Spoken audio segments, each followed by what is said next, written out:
આપ જે રાજો ગુજરાતની નંબર 1 ન્યૂઝ ચેનલ ઝી 24 કલાક હું છું આપની સાથે દીક્ષિતા। સૌથી મોટા સમાચાર ઝી 24 કલાક પર વાઇબ્રન્ટ ગુજરાત મુદ્દે આ સૌથી મોટા સમાચાર છે। જાન્યુઆરી 2021માં વાઇબ્રન્ટ સમિટ નહીં યોજાય। કોરોનાની પરિસ્થિતિ થાળે પડશે તો થઈ શકે છે આયોજન। વેક્સિનની સ્થિતિને પગલે લેવાઈ શકે છે નિર્ણય। 2021ના અંત સુધીમાં વાઇબ્રન્ટ ગુજરાતનું આયોજન થશે। વેક્સિન આવશે તો ડિસેમ્બર 2021માં યોજાશે વાઇબ્રન્ટ સમિટ। આગામી દિવસોમાં સ્થિતિને ધ્યાનમાં રાખીને નિર્ણય લેવામાં આવશે। તો વેક્સિનની સ્થિતિને પગલે લેવાઈ શકે છે નિર્ણય। કોરોનાની પરિસ્થિતિને અંતે 2021ના અંત સુધીમાં વાઇબ્રન્ટ ગુજરાતનું થશે આયોજન। હિતલ અમારી સાથે જોડાઈ ગયા છે। હિતલ, અનેક કાર્યક્રમો ઉપર નીચે કરવામાં આવ્યા છે કોરોનાની પરિસ્થિતિને લઈને। હવે વાઇબ્રન્ટ ગુજરાત જે સમિટ છે તેનું પણ આયોજન મોડે થાય તેવી શક્યતાઓ। જી ચોક્કસ એવું કહી શકાય કે વાઇબ્રન્ટ ગુજરાત દર 2 વર્ષે યોજાતી હોય છે ને એમાં આ વખતે જાન્યુઆરી 2021માં યોજાવાની જેની નિર્ધારિત સમય મર્યાદા છે એ છે। જોકે કોરોનાની પરિસ્થિતિના કારણે હાલના તબક્કે વાઇબ્રન્ટ નહીં યોજવાનો નિર્ણય લેવાઈ ચૂક્યો છે। ચોક્કસ વાઇબ્રન્ટ માટે 4 મહિના પહેલેથી તૈયારી કરવી પડતી હોય છે એટલે એવી કોઈ તૈયારી અત્યારે કરવામાં નથી આવી। અને મુખ્યમંત્રીએ પણ કહી દીધું છે કે વાઇબ્રન્ટ આ વખતે કોરોનાની પરિસ્થિતિના કારણે નહીં યોજાય। ચોક્કસ એમાં સૌથી વધારે મહત્વની વસ્તુ એ છે કે જો ડિસેમ્બર જાન્યુઆરીમાં કોરોનાની વેક્સિન આવવાની સંભાવના છે અને જો કોરોનાની વેક્સિન આવી જશે તો વાઇબ્રન્ટ ગુજરાત જાન્યુઆરીને બદલે ડિસેમ્બર સુધી 2021માં યોજાય એ પ્રકારની સરકારી સૂત્રો તરફથી જે માહિતી મળી રહી છે એ પ્રમાણે તૈયારી કરી છે। એટલે ચોક્કસ કહી શકાય કે આ વખતે નિર્ધારિત સમયે નહીં પણ એ પછી વેક્સિન આવી જશે તો વર્ષના અંતે 2021ના અંત સુધીમાં વાઇબ્રન્ટ યોજી શકાશે। બિલકુલ હિતલ, આપ અમારી સાથે જોડાયેલા રહેજો। તો 2021ના અંત સુધીમાં આયોજન કરવામાં આવશે। વેક્સિન આવશે તો ડિસેમ્બર 2021માં આ સમિટ યોજાશે।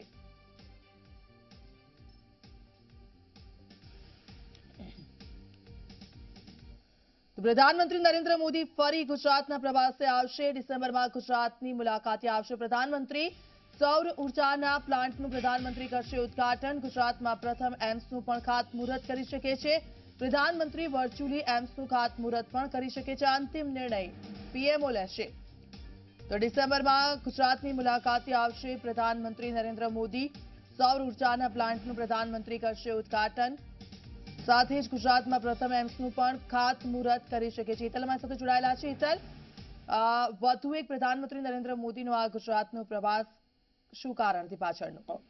જી ચોક્કસ એવું કહી શકાય કે કચ્છમાં મોટા પ્રાય સોલર પ્લાન્ટ તૈયાર થઈ રહ્યો છે અને તેના લોકાર્પણ વખતે પ્રધાનમંત્રી નરેન્દ્ર મોદી ગુજરાતની મુલાકાતે આવશે અને સંભવતઃ ડિસેમ્બર માસમાં આ સમગ્ર કાર્યક્રમનું આયોજન કરવામાં આવી રહ્યું છે। એટલે ડિસેમ્બર માસમાં પ્રધાનમંત્રી વ્યક્તિગત અહીંયા રૂબરૂ આવીને તેનું ઉદ્ઘાટન કરશે। સ્વાભાવિક છે કે સોલર ઉર્જા માટે પ્રધાનમંત્રીનું સપનું છે અને એ દિશામાં ગુજરાત આગળ વધી રહ્યું છે। એટલા માટે તેઓએ પણ પોતે આવવાની વ્યક્તિગત ઈચ્છા વ્યક્ત કરી છે। એટલા માટે તેઓ ફરી પાછા ડિસેમ્બર માસમાં આવશે એ પ્રકારની સૂત્રો તરફથી માહિતી મળી રહી છે।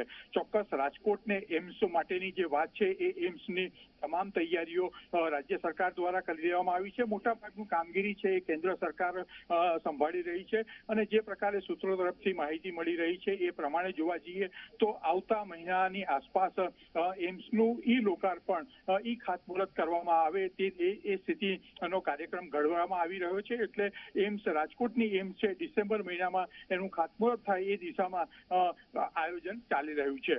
જી બિલકુલ, આભાર હિતલ આપનો સમગ્ર વિગત બદલ। તો અંતિમ નિર્ણય પીએમઓ લેશે। પ્રધાનમંત્રી નરેન્દ્ર મોદી વધુ એક ગુજરાતના પ્રવાસે ફરી એકવાર તેઓ આવશે। ડિસેમ્બર મહિનામાં તેમનો આ પ્રવાસ રહેશે। સૂત્રો તરફથી તે માહિતી પ્રાપ્ત થઈ રહી છે।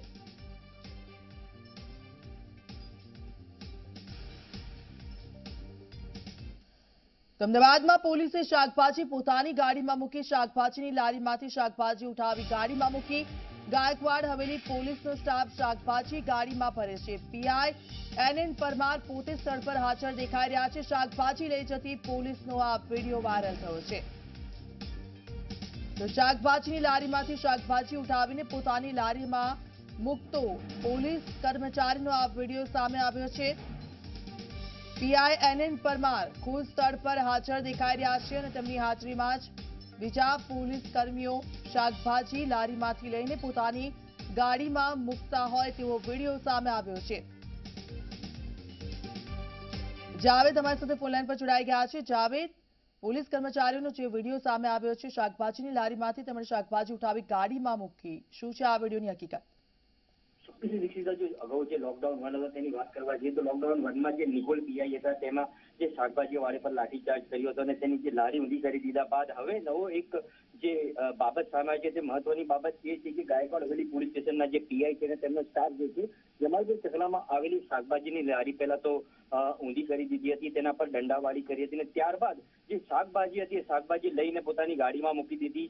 બીજી મહત્વની બાબત એ છે કે જે શાકભાજી વાળા પર ગાયકવાડ હવેલી પોલીસ સ્ટેશનના તેના સ્ટાફ દ્વારા કોઈ પણ કાયદેસરની કાર્યવાહી કરવામાં આવી નથી અને કોઈ પણ મુદ્દામાલ કબજે કરવામાં નથી, પરંતુ જે શાકભાજીની લારીમાં રહેલો જે મુદ્દામાલ હતો તે પોતે લઈ ગયા હતા અને તેનો જે વિડીયો છે તે હાલ વાયરલ થયો છે। હવે જોવું રહ્યું કે ગાયકવાડ હવેલી પોલીસ અને પીઆઈ પર કાયદેસરની કાર્યવાહી થાય છે કે કેમ। દીક્ષિતા, બિલકુલ આભાર જાવેદ સમગ્ર વિગત બદલ। તો આ દ્રશ્ય આપ જોઈ શકો છો, પોલીસ કર્મચારીઓ એક પછી એક શાકભાજી લઈ જઈ રહ્યા છે અને પોતાની ગાડીમાં મૂકી રહ્યા છે। આ વિડીયો સામે આવ્યો છે। એનએન પરમાર પોતે પણ સ્થળ પર હાજર દેખાઈ રહ્યા છે અને શાકભાજી લઈ જતી પોલીસનો વિડીયો હાલ ચર્ચાનો વિષય બન્યો છે। તો ગાયકવાડ હવેલી પોલીસનો સ્ટાફ શાકભાજી ગાડીમાં ભરે છે। પહેલા તો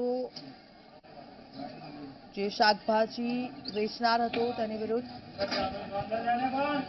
તેને દૂર કરવામાં આવ્યો, તેને માર મારવામાં આવ્યો, કારણ કે અત્યારે જે સમય ચાલી રહ્યો છે અત્યારનો જ આ વિડીયો છે। આ પહેલા પણ જ્યારે લોકડાઉન હતું ત્યારે આવો જ એક વિડીયો પોલીસનો સામે આવ્યો હતો।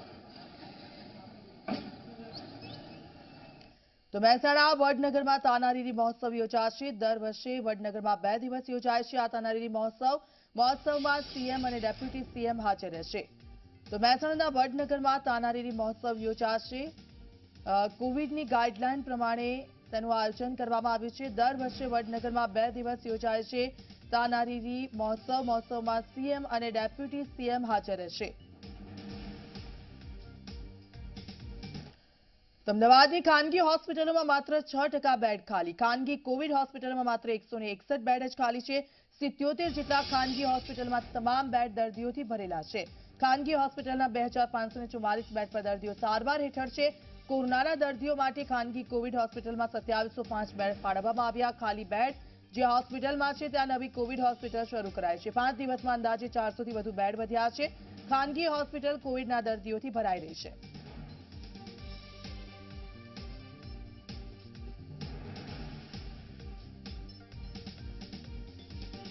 તો કોરોનાના કેસો વધી રહ્યા છે। ખાલી બેડ જે હોસ્પિટલમાં છે ત્યાં નવી કોવિડ હોસ્પિટલ શરૂ કરવામાં આવી છે। 2705 બેડ જે ફાળવવામાં આવ્યા છે। 5 દિવસમાં અંદાજે 400થી વધુ બેડ વધ્યા છે। તો ખાનગી હોસ્પિટલમાં કોવિડના દર્દીઓ કે જેનો વધારો થઈ રહ્યો છે। તો સુરતમાં ઇન્ડિયન મેડિકલ એસોસિએશનની ચેતવણી। ઠંડીમાં સુરતમાં વધશે કોરોનાના કેસ। શહેરમાં રેપિડ ટેસ્ટનું પ્રમાણ વધારવા આપી સૂચના। આગામી 15 દિવસમાં 300થી વધુ કેસ થવાની પણ શક્યતાઓ દેખાઈ રહી છે। 2 મહિના સુધી આ કેસ વધે તેવી શક્યતા। કોરોનાની બીજી લહેર સુરતમાં શરૂ થઈ ગઈ હોવાની ચેતવણી। તો શહેરમાં રેપિડ ટેસ્ટનું પ્રમાણ વધારવા માટે સૂચનાઓ આપવામાં આવી છે, કારણ કે કોરોનાની બીજી લહેર સુરતમાં શરૂ થઈ ગઈ હોવાની ચેતવણી આપવામાં આવી છે। દિવાળી પર્વ બાદ સુરત શહેરમાં કોરોના વાયરસના જે કેસો છે તે કેસોમાં ધરખમ વધારો જોવા મળી રહ્યો છે। અત્યાર સુધીની જો વાત કરીએ તો સરેરાશ 150 જેટલા કેસો રોજિંદા આવતા હતા, જો કે ત્યારબાદ હવે જે કેસોની સંખ્યા છે તે સતત વધારો થઈ રહ્યો છે। હવે સરેરાશ 250 જેટલા જે કેસો છે તે કેસો નોંધાઈ રહ્યા છે। ત્યારે ઇન્ડિયન મેડિકલ એસોસિએશન દ્વારા આવનારા સમયમાં આ જે કેસો છે તે કેસોની સંખ્યા વધશે તેવી શક્યતા પણ વ્યક્ત કરવામાં આવી છે અને ખાસ કરીને જે આંકડો છે તે આંકડો 300 ને પાર જશે તેવી શક્યતા વ્યક્ત કરવામાં આવી છે। ત્યારે મ્યુનિસિપલ કમિશનર સાથે પણ મહત્વની ચર્ચા વિચારણા કરવામાં આવી છે। ત્યારે આપણી સાથે ઇન્ડિયન મેડિકલ એસોસિએશનના પૂર્વ પ્રમુખ જોડાયા છે। જી ચંદ્રેશભાઈ, ખાસ કરીને હવે ઠંડીનો સમય શરૂ થઈ ગયો છે, કઈ રીતે કેસો વધશે? મિત્રો, આપણે છેલ્લા 6 મહિનાથી એક કોરોનાની મહામારીમાંથી પસાર થઈ રહ્યા છે। છેલ્લા થોડાક દિવસોથી કાબૂમાં હતું, પરંતુ દિવાળીમાં લોકોની જે ભીડ થઈ, લોકોએ જે સોશિયલ ડિસ્ટન્સ જાળવ્યું નહીં અને જે ખરીદને માટે ઉમટી પડ્યા, નંબર 1 એ. નંબર 2 કે દિવાળીમાં બધાએ ફટાકડા ફોડ્યા, તેનાથી હવા પ્રદૂષિત થઈ. અને નંબર 3 કે ઠંડીનું પ્રમાણ વધ્યું. ઠંડીમાં પણ વાયરસનું ચેપની શક્યતા વધી જાય છે, સંક્રમણની શક્યતા વધી જાય છે. તો આ 3 કારણસર હવે આવનારા 15 દિવસમાં કોરોનાના કેસોનું પ્રમાણ સખત રીતે વધશે અને તે લગભગ 2 મહિના સુધી ચાલશે. આ સેકન્ડ વેવ કહી શકાય. અમદાવાદ અને દિલ્હીમાં તો ખૂબ ઝડપથી વધી રહ્યા છે, પણ સુરત, વડોદરા અને રાજકોટમાં પણ આ કેસીસનું પ્રમાણ આવનારા 15 દિવસ પછી લગભગ 2 મહિના સુધી વધશે. અને આ જે સેકન્ડ વેવ છે તે ખરેખર વધારે ઘાતક સાબિત થઈ શકે એમ છે. લોકડાઉન કે કર્ફ્યુ ચોક્કસ એનાથી કોરોના કેસો ઘટે, સંક્રમણની સંખ્યા ઓછી થાય, પરંતુ એ ઈચ્છનીય નથી. કારણ કે કર્ફ્યુ અને લોકડાઉનથી આર્થિક ફટકો દરેક વ્યક્તિને પડે છે. માટે મારી આપ સૌને વિનંતી છે કે કોરોનાથી બચવાને માટે આ સેકન્ડ વેવ જે ઘાતક આવવાનું છે તેનાથી બચવાને માટે સરકાર પોતાની તૈયારી કરે જ છે. એને બેડ વધાર્યા છે, ઓક્સિજનની સપ્લાય વધારે છે, મેડિસિન, ઇન્જેક્શન્સ વધારે, બધાનો જથ્થો તૈયાર રાખ્યો છે, રેપિડ એન્ટીજન ટેસ્ટ વધારે છે, કોન્ટેક્ટ ટ્રેસિંગ કરે છે. સરકારની જવાબદારી એક છે, સેકન્ડ વેવને અટકાવવાને માટે self control, self discipline, self quarantine ખૂબ અગત્યનું છે. આપણે જાતે જ હવે સમજવું પડશે કે આપણે જાતે જ જો આપણે જવાબદારી સ્વીકારીશું તો આમાંથી બચી શકીશું. આપણે જ્યારે મિત્રો ભેગા થતા હોઈએ કે જ્યારે સગાવાળા પણ જ્યારે ભેગા થતા હોઈએ છીએ ત્યારે પણ આપણે માસ્કનો ઉપયોગ કરવાનો છે. જેમ તે વખતે આપણે માસ્ક કાઢી નાખવું પડે છે. તો તે વખતે આપણે સોશિયલ ડિસ્ટન્સ રાખીશું. જ્યારે આપણે બધા વ્યક્તિ ભેગા થઈને જમતા હોય છે તો જ્યારે આપણે બુફે પર જઈએ કે આપણે પ્લેટ પર જઈએ આપણે ડિસ્ટન્સ રાખીશું, 4 ફૂટનું ડિસ્ટન્સ રાખ્યું. અને જ્યારે ખાતા હોઈશું ત્યારે ઊભા પણ જ્યારે ખાતા હોઈએ ત્યારે પણ ડિસ્ટન્સ જાળવીશું. ખાસ કરીને જે કેસોની સંખ્યા છે કેટલા પર જશે? પહેલાં આપણે થોડાક દિવસ પહેલાં તે 150ની આજુબાજુ ગઈ હતી, અત્યારે 250 પર આવી ગઈ છે. ને હવે જો આપણે ધ્યાન નહીં રાખીશું તો ચોક્કસ આ 300 ને પાર કરી જશે. 60 વર્ષની ઉપરની વ્યક્તિઓ છે જેને ડાયાબિટીસ છે, પ્રેશર છે, બીજી અન્ય બીમારી છે, તે તમામ વ્યક્તિઓએ ઘરની બહાર નીકળવાનું નથી. બાળકોએ પણ ઘરની બહાર નીકળવાનું નથી. ઇન્ડિયન મેડિકલ એસોસિએશનના પૂર્વ પ્રમુખે એક ચેતવણી આપી છે કે જે સેકન્ડ વેવ છે તે ખૂબ જ ઘાતક રૂપ સાબિત થશે અને આવનારા સમયમાં જે 15 દિવસ બાદ આ જે કેસોની જે સંખ્યા છે તે 300 ને પાર થઈ જશે. અને ખાસ કરીને લોકોને પણ એક ખાસ અપીલ કરવામાં આવી છે કે જે ગાઈડલાઈન છે એ ગાઈડલાઈનનું ચોક્કસપણે પાલન કરવામાં આવે. કેમેરામેન દેવાંગરાના સાથે ચેતન પટેલ, ઝી મીડિયા, સુરત. અમદાવાદમાં રાત્રિ કર્ફ્યુને બાદ બીઆરટીએસનો એક નિર્ણય. બસ વ્યવસ્થા સવારના 7 થી સાંજના 7 સુધી રહેશે. ટિકિટ કાઉન્ટર 7 વાગ્યા સુધી ચાલુ રહેશે. એએમટીએસનો સમય સવારના 7 થી રાતના 8 વાગ્યાનો રહેશે. અમદાવાદમાં રાત્રિ કર્ફ્યુને બાદ બીઆરટીએસ તરફથી એક નિર્ણય લેવામાં આવ્યો છે. બસ વ્યવસ્થા સવારના 7 થી સાંજના 7 વાગ્યા સુધી રહેશે. ટિકિટ કાઉન્ટર 7 વાગ્યા સુધી ચાલુ રહેશે.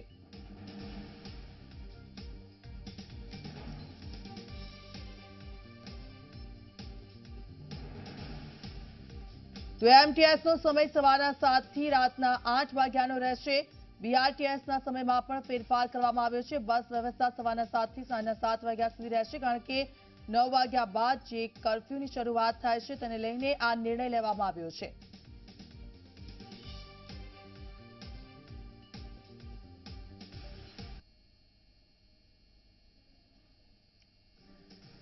તો આ દ્રશ્યો આપ જોઈ શકો છો. વડોદરા, સુરત, અમદાવાદ, ધરમપુર અને બેંકની બહાર જે ભીડ જોવા મળી રહી છે તેના આ દ્રશ્યો છે. આટલી બધી જાહેરાતો કરવા છતાં પણ લોકો હજી પણ સુધરવાનું નામ નથી લઈ રહ્યા.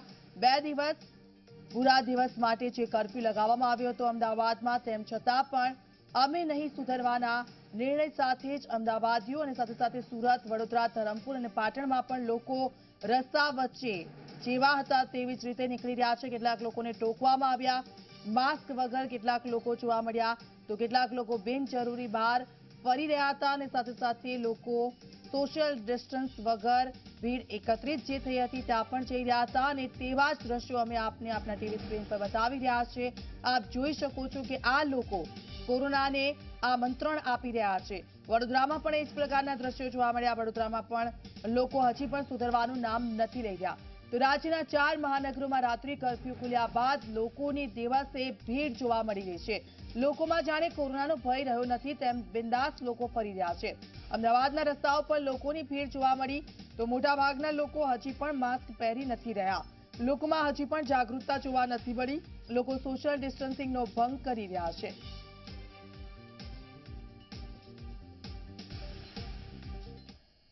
તો સાબરકાંઠા પ્રાંતિજ પાલિકાના ચીફ ઓફિસરને કારણદર્શક નોટિસ મળી છે। મદદનીશ મતદાર નોંધણી અધિકારીએ આ નોટિસ આપી છે। નોટિસ આપીને 2 દિવસમાં ખુલાસો માંગવામાં આવ્યો છે। ચીફ ઓફિસરની જગ્યાએ 2 કલાક ક્લાર્ક કામ કરતા ધ્યાન પર આવ્યું। તો ચીફ ઓફિસરની જગ્યાએ 2 ક્લાર્ક કામ કરતા આ સમગ્ર ઘટના ધ્યાન પર આવી અને તેને લઈને આ નોટિસ આપવામાં આવી।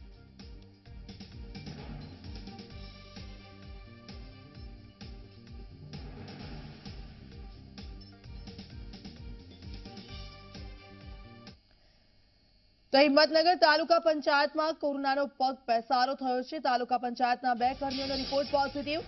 તાલુકા વિકાસ અધિકારી અને ક્લાર્કનો રિપોર્ટ પોઝિટિવ આવ્યો છે। વહીવટી મહિલા ક્લાર્કને કોરોના પોઝિટિવ।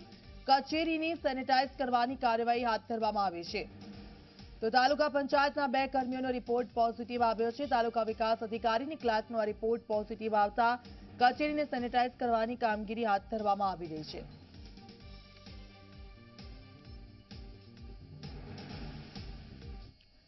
તો ઉમરેઠ મામલતદાર કચેરીમાં 4 કર્મચારીઓ કોરોના સંક્રમિત થયા। નાયબ મામલતદાર તલાટી સહિત 2 કર્મચારીને થયો કોરોના।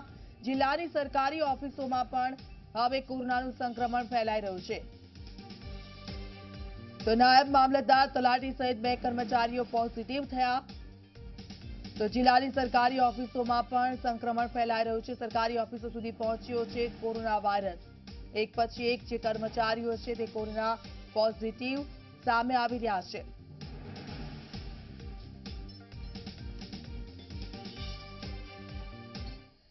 તો બોલિવૂડ અભિનેત્રી કેટરીના કૈફે કરાવ્યો કોરોના ટેસ્ટ। આગામી ફિલ્મના શૂટિંગ પહેલા કોરોના ટેસ્ટ કરાવ્યો। કેટરીના કૈફે વિડીયો સોશિયલ મીડિયા પર શેર કર્યો છે। કેટરીના કૈફે કહ્યું કોરોના ટેસ્ટ કરાવવો જોઈએ। શૂટિંગ માટે કોરોના ટેસ્ટ કરાવ્યો છે। કેટરીનાએ પીપી કિટ પહેરેલો ફોટો પણ શેર કર્યો છે।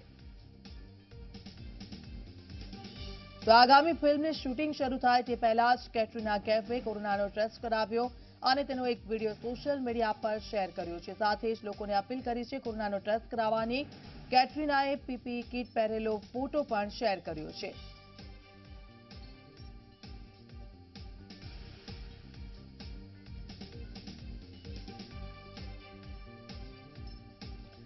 તો આ બંને દ્રશ્યો આપ જોઈ શકો છો। સોશિયલ મીડિયા પર જે ફોટો શેર કર્યો છે તે પીપી કિટ સાથે કેટરીના કૈફનો આ ફોટો અને બીજા વિડીયોમાં કેટરીના કૈફની જે ફિલ્મની શૂટિંગ શરૂ થવાની છે તે પહેલા જ પોતાનો જે રિપોર્ટ કરાવવા માટે ટેસ્ટ કરાવવા માટે કેટરીના કૈફ પહોંચી હતી અને તેના ટેસ્ટિંગનો આ વિડીયો તેણે તેના ફેન્સ સાથે શેર કર્યો છે।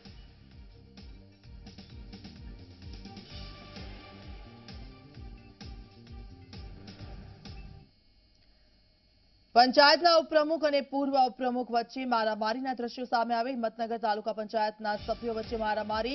ઉપપ્રમુખ ધૂળસિંહ રહેબર અને વિષ્ણુસિંહ ચૌહાણ વચ્ચે મારામારીના દ્રશ્યો સામે આવ્યા। પંચાયતની સ્વભંડોળ બાબતે બબાલ થઈ હતી। તો હિંમતનગર તાલુકા પંચાયતના સભ્યો વચ્ચે મારામારી થઈ। પંચાયતની સ્વભંડોળ બાબતે આ બંને પક્ષો વચ્ચે મારામારી। ઉપપ્રમુખ ધૂળસિંહ રહેબર અને વિષ્ણુ ચૌહાણ વચ્ચે મારામારીના દ્રશ્યો સામે આવ્યા।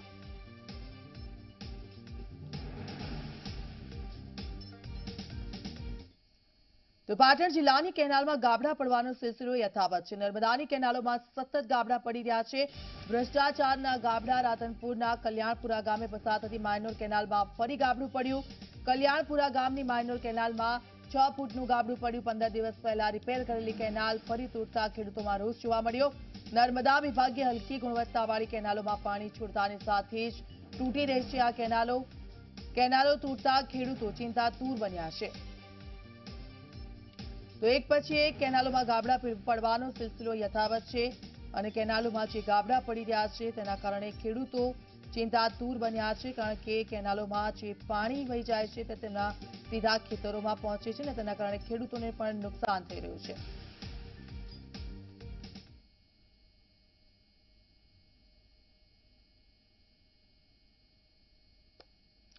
તો પાટણમાં 900 વર્ષ જૂની કળાથી બનતા પટોળાની આજે પણ ખૂબ જ માંગ છે. કહેવાય છે સાલવી પરિવારોએ પોતાની આગવી કોઠાસૂઝથી પટોળા બનાવવાની કલાને વિકસાવી અને તેને વિશ્વમાં આગવી ઓળખ અપાવી છે. તો કોરોના મહામારીમાં જ્યારે તમામ વેપાર ધંધાને અસર થઈ છે ત્યારે પણ પાટણના પટોળાની માંગમાં ઘટાડો નથી થયો. પટોળાને આજે પણ એટલા જ પસંદ કરવામાં આવે છે અને લોકો તેના માટે મોં માંગ્યા ભાવો આપવા માટે પણ તૈયાર છે. તો પટોળાની કિંમત વધુ હોવાને કારણે તેની પાછળ થતી મહેનત છે. એક પટોળું બનાવવા માટે 4 માણસ એકસાથે કામ કરે તો તેને 4 થી 6 મહિના જેટલો સમય લાગી જાય છે. આ પટોળું બંને બાજુએ પહેરી શકાય છે. ઓરિજિનલ પટોળાની કિંમત 1 લાખથી 5 લાખ સુધીની હોય છે અને હવે તો પટોળા સ્ટાઇલના દુપટ્ટા, રૂમાલ, સ્કાર્ફ, ટાઈ અને કોટ પણ બનાવવામાં આવે છે અને લોકો ખરીદી માટે રોજ પૂછપરછ કરે છે. એનું બિલ પણ અમારા મ્યુઝિયમમાં અમે ડિસ્પ્લે કરેલું છે.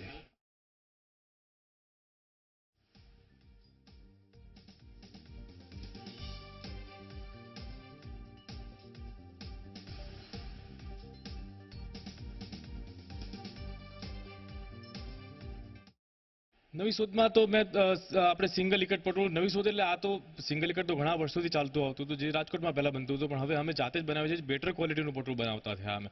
રાજકોટમાં જે મળતા હોય સિંગલ ઇકટ પટોળા એ ઘણા જ ખરાબ કામગીરી હોય, એમાં જરી પ્લાસ્ટિકનો વાપરતા હોય બધું નહીં, પણ અમારા ત્યાં જે બનતું હોય સિંગલ ઇકટ એ બહુ જ પ્યોર સિલ્કમાં બનતું હોય અને જે ટેસ્ટેડ જરી વપરાતો હોય છે, એટલે ગેરંટી 20 થી 25 વર્ષથી પટોળાને કંઈ જ થતું નથી. એવા પટોળા અમે બનાવતા થયા છે. નાના ટ્રેન્ડમાં તો અત્યારે જેમ કે દુપટ્ટા છે, સ્ટૂલ છે, સ્કાર્ફ, ટાઈઝ, પછી ડ્રેસ મટીરિયલ બનાવતા થયા અમે, કોટી બનાવતા હોય છે. આ અલગ અલગ પ્રકારની અલગ વસ્તુ જેમ કે ક્લચ છે, પાકીટ છે, પોટલી છે, બધું બનાવતા થયા છે. દરેક ગ્રાહકને જેમ આપતા હોય જેવા જેમ કે બરોડા, અમદાવાદ, મુંબઈ, દિલ્હી, બેંગ્લોર, હૈદરાબાદ, એ સિવાય અલગ અલગ દેશની વાત કરું તો તમને દુબઈ છે, લંડન, યુએસ, એવા ઓસ્ટ્રેલિયા, અલગ અલગ દેશમાં પણ અમે અમારા ગ્રાહક છે વસ્તુ લેતા હોય છે. 900 વર્ષ પહેલાં પટોળાની શોધ થઈ અને ત્યારબાદ અમુક વર્ષો એવા આવી ગયા કે પટોળાના કોઈ ઓર્ડર જ મળતા નહોતા. એ વખતે મારા પિતાજી અને એ લોકો મુંબઈમાં ગલી ફરીને પટોળા વેચવા જતા હતા. એવામાં વિજય મર્ચન્ટ ક્રિકેટર હતા, એમની મધરે 1936માં એક પટોળાનો ઓર્ડર આપેલો. એ વખતે પટોળાની કિંમત 120 રૂપિયા હતી. હાલમાં એનું બિલ પણ અમારા મ્યુઝિયમમાં અમે ડિસ્પ્લે કરેલું છે. હાલમાં પટોળાની કિંમત 1.5 લાખથી ચાલુ થઈને 4-5 લાખ રૂપિયા થાય છે અને એના માટે અવિનાશ વ્યાસે છેલ્લાજીરે મારે આટલું પાટણથી પટોળા મોંઘા લાવજો એવું ગીત પણ લખેલું. એક પટોળું બનાવતા 4 માણસ હોય તો 4 થી 6 મહિના જો ટાઈમ થાય છે. કે છેલ્લાજીરે મારે હાટું પાટણથી પટોળા મોંઘા લાવજો. તો આજે મેં આ પાટણનું પટોળું પહેર્યું છે, જે કે મેં હાલ ખરીદ્યું છે. અને દરેક નારીની એવી ઈચ્છા હોય કે એના વોર્ડરોબમાં એક તો પટોળું હોવું જ જોઈએ. તો આજે મેં આ પટોળું પહેર્યું છે, એની ખાસિયત એ છે કે એ ખૂબ જ લાઇટ વેઇટ હોય છે, પ્લસ એના જે કલર હોય છે એ ક્યારે પણ ફેડ થતા નથી. પટોળા માટે એવું કહેવાય છે કે 80 થી 100 વર્ષ સુધી રહી શકે છે. એટલે મારી એવી ઈચ્છા છે કે આ જે પટોળું છે એ મારી પાસે વર્ષો સુધી સચવાયેલું રહે. ફીટે પણ ફાટે નહીં, એ છે પાટણનું પટોળું. ત્યારે હાલમાં કોરોના મહામારી વચ્ચે નાનાથી લઈને મોટા ધંધા રોજગાર પડી ભાગે છે, ત્યારે પાટણના જે પટોળા છે તેના પર તેની શું અસર છે તેની સંપૂર્ણ વિગત આપણે જે પટોળા બનાવતા તે પરિવારના એક સભ્ય સાથે જાણીશું કે હાલમાં જે કોરોના મહામારી છે નાના મોટા ધંધા રોજગાર પર અસર થઈ છે. પાટણના પટોળાની શું સ્થિતિ છે હાલ? પાટણનું પટોળું જે છે એ એક ઐતિહાસિક ધરોહર છે આપણા ગુજરાતની, ભારતની. તો પાટણનું પટોળું જેમ કોરોના મહામારી આવી એના આપત્તિ કાળમાં ઘણા બધા ધંધા રોજગાર છે જે નાના મોટા વેપારીઓ હતા એ લોકોને ઘણું બધું નુકસાન વેઠવું પડ્યું છે. એ નુકસાનના કારણે એ લોકોનું કમર પણ તૂટી ગઈ છે અને બધી રીતે એમને તકલીફ અત્યારે પડે છે. પણ પાટણનું એક પટોળું એવી વસ્તુ છે કે જે આજે અમે યુવા પેઢી તરીકે જોવા જઈએ તો અમારા મોટા ભાઈ છે નિપુલભાઈ, જે પોતે ડૉક્ટર છે, રાહુલભાઈ છે મારાથી મોટા ભાઈ, જે આર્કિટેક્ટ છે, હું પોતે સાવન, હું પણ એન્જિનિયર છું. તો અમે અત્યારે અથાગ પ્રયત્ન કરીને આ કામ કરી રહ્યા છીએ. કોરોના મહામારીના કારણે પાટણમાં જેમ કે પટોળા હાઉસની મુલાકાત લેતા મુલાકાતીઓની સંખ્યા સદંતર બંધ થઈ ગઈ એવું કહી શકીએ આપણે. પણ એની સામે જોવા જઈએ તો પટોળાના ઉદ્યોગને હજી પણ એ જ જીવંત સ્થાન મળ્યું છે અને આજે પણ પટોળાનું આપણને માર્કેટ સારું એવું મળી રહ્યું છે અને ભગવાનની મહેરબાનીથી અત્યારે પણ આપણને ઓર્ડરો મળી રહ્યા છે. તો કોરોના મહામારીના કારણે થોડું ઘણું નુકસાન વેઠવું પડ્યું છે, પણ સમાવ બધી રીતે બીજી કોઈ રીતે અમને તકલીફ નથી પડી. અત્યારે પણ અમને અમારું કામ પુષ્કળ સારી રીતે મળી રહે છે. ચોક્કસ તો જે પ્રકારે કોરોના મહામારી વચ્ચે જે અન્ય નાના ધંધા રોજગારોને મુશ્કેલી પડે છે, પરંતુ પાટણનું જે પટોળું છે તેને જે સ્થાન છે યથાવત રહેવા પામ્યું છે. હાલમાં પણ આ પટોળાનો વ્યવસાય યથાવત રહેવા પામ્યો છે. પ્રેમલ ત્રિવેદી, જી મીડિયા, પાટણ.